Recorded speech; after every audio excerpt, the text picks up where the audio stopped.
sport.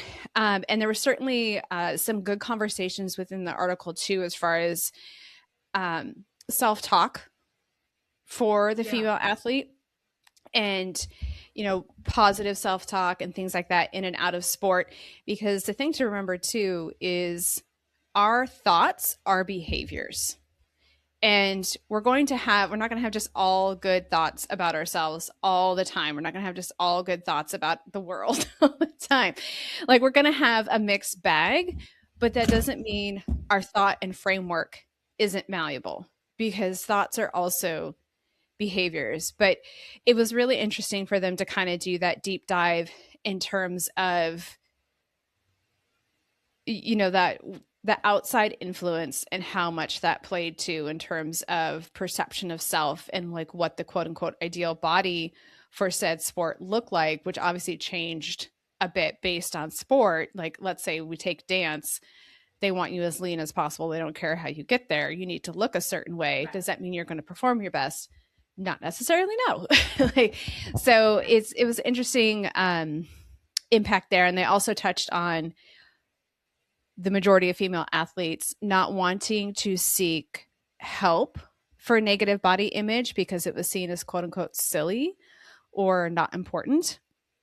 But it is so important, because this starts very, very young for female athletes. And a lot of the idea of like what athletes should look like, again, is not perpetuated by actual performance based metrics. It's by eyesight assumptions from other people of like what their perceived notion of a quote unquote athlete should be. And I thought it was also interesting, the kind of juxtaposition of, hey, I'm confident in my sport here, my body performs really well, but when I go out into regular society, I feel not quote unquote feminine, because here, obviously in Western culture, and all these studies were pulled from English written papers. So if there weren't like English, written in English, excuse me, they didn't use them in the study. So obviously there's a different cultural implications in that, but we very much see, at least I do here in the States, and I think quite a good chunk of the world, this idea of this thin, white kind of aesthetic, that thinness and being ultra feminine is quote unquote feminine. And it's like, that's a cultural concept. It is not a quote unquote natural one. Because if women were naturally thin and wayfish, they wouldn't have to starve themselves to be that. Right. Like some women are naturally petite, but not all women are. Some men are naturally petite, but not all men. Like some men are naturally bigger. Yeah. Like there's a very vast spectrum. So they did touch on like feminism and kind of that impact within it, which I also thought was really interesting, because obviously this kind of push towards, what feminine is or isn't is very much just societal standards, and those have fluctuated so much throughout the decades. So I think it's good to start exploring that, and also give some light so that female athletes feel like they're not alone. Because obviously, even within strength sports, we encounter that with our clients of what they might think an athlete is supposed to look like in their mind's eye, or what other people tell them. Like, I even remember meeting up with my husband, because he plays ultimate frisbee, and like his ultimate frisbee team was going out for beers afterwards, because that's a great rehydration protocol. Um, and sorry, the research doesn't support it. I know they're trying to push for it, but no.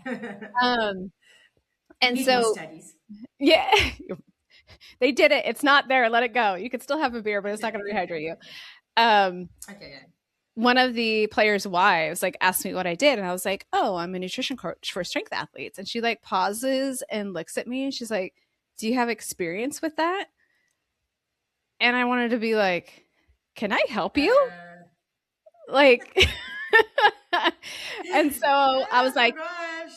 yes. And I was like, hey, been a personal trainer for like almost 20 years. Like, I did powerlifting, like done some sprint tries, like all this other stuff. And told her, I was like, I have been doing this for so many years and have X amount of certifications, because I just want to be like, you can't look at someone and be like, hey, you're supposed to look like this. And I get from like general population, they have a concept of what quote unquote an athlete is supposed to look like. But the other thing that infuriated me in the article was them polling like men watching women's sports and being like, oh, we're just here so we can basically objectify the women.